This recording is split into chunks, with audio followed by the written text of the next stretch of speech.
મધરાત અને વહેલી પરોઢની વચ્ચેનો અંધકારનો સમય હતો। ખૂબ જ વરસાદ વરસી રહ્યો હતો અને ગુજરાતથી 1200 કિલોમીટર દૂર કર્ણાટકના શિવમોગામાં વડોદરા એએચટીયુના એએસઆઈ ઠાકોરભાઈ અને હેડ કોન્સ્ટેબલ રોનકભાઈ બંને એક વ્યક્તિની રાહ જોઈ રહ્યા હતા। આગામી થોડીક જ મિનિટોમાં 5 મહિનાથી ચાલતી શોધખોળનો અંત આવવાનો હતો। વડોદરામાંથી એક 14 વર્ષની સગીરા અચાનક ગાયબ થઈ જાય છે। પરિવાર શોધે છે, પોલીસ તપાસ કરે છે, પણ જાણે તે ધરતી પરથી જ અદૃશ્ય થઈ ગઈ હોય। દિવસો પસાર થાય છે, અઠવાડિયા પસાર થાય છે અને પછી મહિનાઓ, પણ તેનો કોઈ પતો જ મળતો નથી। બીજી તરફ ગુજરાતથી 1200 કિલોમીટર દૂર કર્ણાટકના એક શહેરમાં એક માણસ પૂજારીના વસ્ત્રોમાં લોકોની શ્રદ્ધા જીતતો હતો। લોકો તેને પૂજારી માનતા હતા, પરંતુ કોઈને ખબર જ નહોતી કે આ જ માણસને ગુજરાત પોલીસ છેલ્લા 5 મહિનાથી શોધી રહી હતી।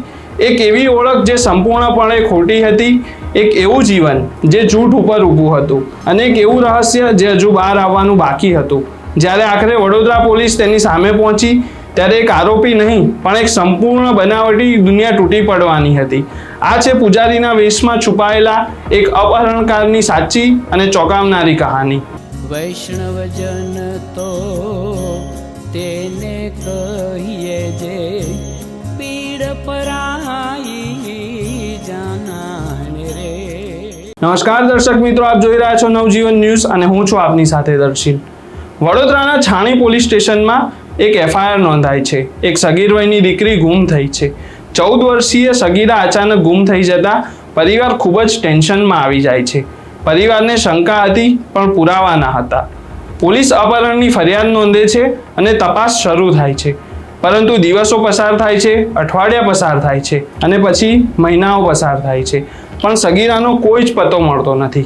છાણી પોલીસ 5 મહિના સુધી તપાસ કરે છે, પરંતુ કોઈ જ ભાળ મળતી નથી। 5 મહિના એક પરિવાર માટે ખૂબ જ લાંબો સમય કહેવાય છે।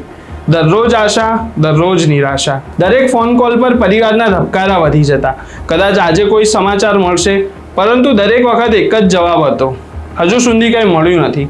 ત્યારબાદ આ કેસની ગંભીરતા જોતા વડોદરાના પોલીસ અધિકારીઓ આ કેસને વડોદરા એએચટીયુ એટલે કે એન્ટી હ્યુમન ટ્રાફિકિંગ યુનિટને સોંપે છે।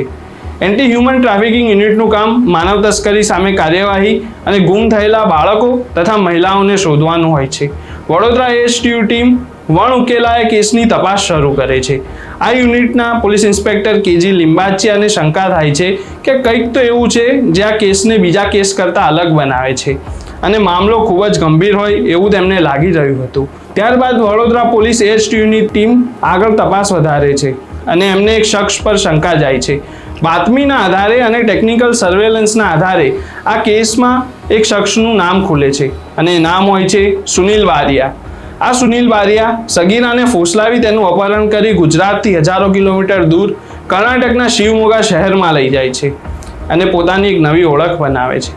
આ સુનિલ કોઈ સામાન્ય વ્યક્તિ ન હતો, તે ભેજાબાજ હતો અને પોલીસને ઉલ્લુ બનાવી રહ્યો હતો।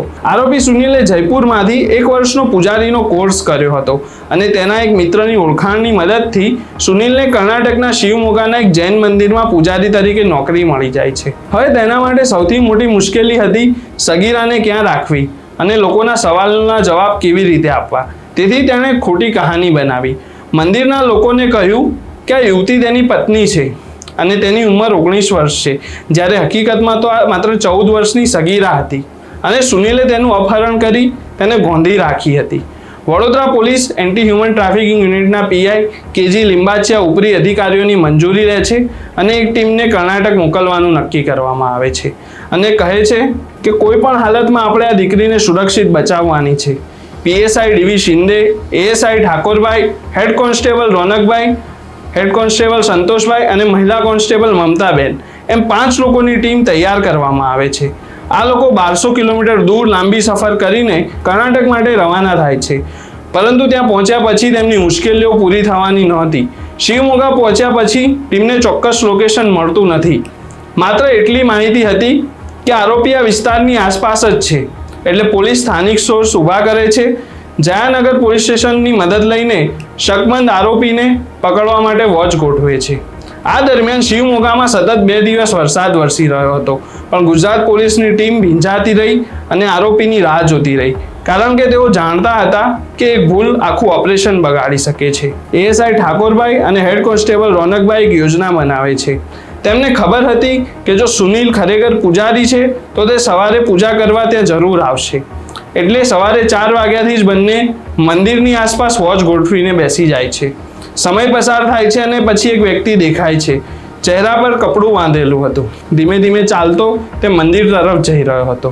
બંને અધિકારીઓની નજર તેના પર જ હતી. આ વ્યક્તિ મંદિરમાં જાય છે, પૂજા કરે છે અને ત્યારબાદ બહાર નીકળે છે.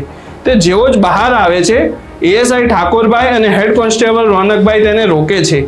આસપાસના લોકો ત્યાં ભેગા થઈ જાય છે અને કહે છે, આ તો અમારા પૂજારી છે, તેમને તમે કેમ રોક્યા છે? ત્યારબાદ વડોદરા પોલીસ એચટીયુની ટીમ પણ ત્યાં ભેગી થઈ જાય છે અને વડોદરા પોલીસ પોતાનો પરિચય આપે છે. શરૂઆતમાં સુનિલ કંઈ સ્વીકારતો નથી અને તે કહે છે કે તેને કશી ખબર નથી કે સગીરા ક્યાં છે, પરંતુ પોલીસની કઠોર પૂછપરછ બાદ તે તૂટી જાય છે અને એક પછી એક પ્રશ્ન અને એક પછી એક પુરાવા બાદ આખરે સુનિલ તૂટી પડે છે અને તે સ્વીકારી લે છે કે સગીરા તેની પાસે જ છે. પોલીસ તરત જ તે સ્થળે પહોંચે છે જ્યાં તેણે દીકરીને લલચાવી ફોસલાવી ગોંધી રાખી હતી. પોલીસ 14 વર્ષની સગીરાને શોધી કાઢે છે, સુરક્ષિત રીતે રેસ્ક્યુ કરે છે અને આરોપીને કસ્ટડીમાં લઈ લે છે. પરિવાર માટે દીકરી મળી ગઈ, આ જ ખૂબ જ મોટી ખુશીની પળ હતી અને તેનાથી વિશેષ આનંદ પોલીસ ટીમને હતો. 5 મહિના, 1200 કિલોમીટર, અગણિત કલાકોની તપાસ અને વરસાદમાં પસાર થયેલી 2 રાતો. આ કેસ માત્ર અપહરણ કેસ ન હતો, આ કેસ સાબિતી હતો કે ગુનેગાર કેટલો પણ ચાલાક હોય, કેવી પણ નવી ઓળખ બનાવી લે અને દુનિયાના કોઈ પણ ખૂણે છુપાઈ જાય, એક દિવસ કાયદો તેની સામે ઊભો જ રહે છે. કર્ણાટકના જૈન મંદિરમાં લોકો જેને પૂજારી માનતા હતા તે જ વ્યક્તિ અપહરણકાર હતો. વડોદરા પોલીસની મહેનત અને આ કેસ વિશે તમારું શું કહેવું છે તે કમેન્ટમાં જરૂરથી જણાવજો અને આવી જ ક્રાઇમ સ્ટોરીઓ માટે ચેનલને સબસ્ક્રાઇબ કરવાનું ભૂલશું નહીં. ફરી મળીશું ક્રાઇમ સ્ટોરીના એક નવા એપિસોડ સાથે. ત્યાં સુધી અમારી ચેનલને સબસ્ક્રાઇબ જરૂરથી કરજો. નમસ્કાર.